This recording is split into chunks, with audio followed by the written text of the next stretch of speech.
again, these are one of these close-up videos again. So this is actually talking about your Canon Pro300. Okay, how to load the paper in the Pro300 is the easiest way to do it.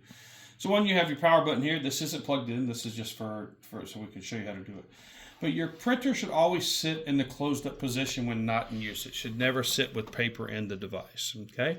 Before going to load paper and print, you want to make sure you lower your actual exit tray here first by simply just pulling down. You can also expand it by lifting up on this knob here, folding it out, and then you can extend it out as well. Okay. Well, let me show you the three positions that this sits in. So when you go to print, your 4x6s and 5x7s can easily fit on just the pull down of the tray.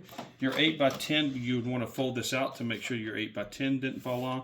And if you're doing 13x19, you want to extend this all the way out as well to keep that print from falling on the floor.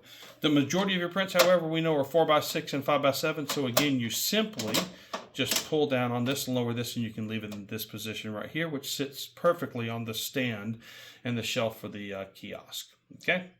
Now, to get to your paper feed aspects, there are two openings. There's one here on this side and one here on this side. You can choose to lift up on either one or both. You're simply just going to open up your paper path here. Okay.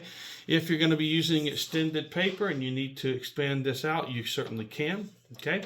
But most of the time you don't necessarily need to do that. You also got a little paper guide here to kind of help you load the paper. Now this paper loads in the center, so you have a black side and a light gray side. They will slide simultaneous, okay? The way we feed paper into the FotoZoomer, for FotoZoomers, we actually feed it in portrait style. I'm going to put the paper in like this. I'm simply going to slide the guides in until it touches the edges of the paper, and that's going to put it in the dead center of the printer for printing. Now I can stick about 25-30 sheets of 4x6 in there. The same thing with the 5x7. So I'm simply just going to unload this 4x6 here, load the 5x7, and again just push this right up against the edges. Now you don't want the paper bowed like this.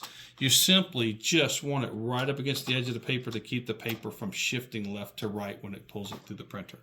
You would do the same thing for the 8x10. You would come out a little bit further, and then for 13x19 you would simply go all the way to the exterior sides of the printer. Okay. When you go to print, when you've got your paper in there, you're going to want to close this back down. That also keeps the paper from flopping forward when it grabs it to feed it forward. Okay. Again, open this up, slide these all the way into the edges. Okay. And again, you just want to make sure you're up against the edge of the paper, and you'll see that that paper straightened up as soon as I did that. That way you get a nice borderless print coming out of the printer.